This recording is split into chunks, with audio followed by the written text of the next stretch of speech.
আসসালামু আলাইকুম। আপনারা সবাই কেমন আছেন? আশা করি সবাই ভালো আছেন। আজকে আপনাদের সাথে নিয়ে এসেছি কাতলা মাছের মাথার রেসিপি।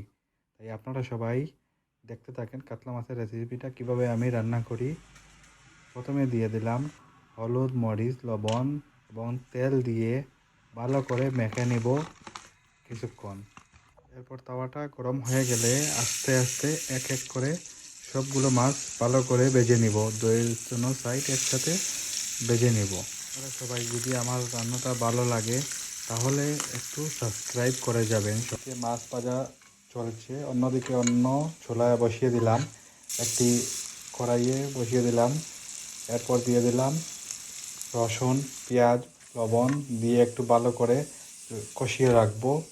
এরপর এক এক করে দিয়ে দিলাম হলুদ, মরিচ, ধনিয়া, গরম মশলা, জিরা গুঁড়া সব কিছু দিয়ে ভালো করে আবার কষিয়ে নিব কিছুক্ষণ।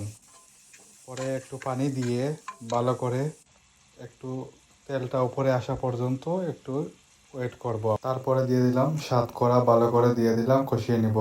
আবারও একটু পানি দিয়ে রেখে দিব কিছুক্ষণ।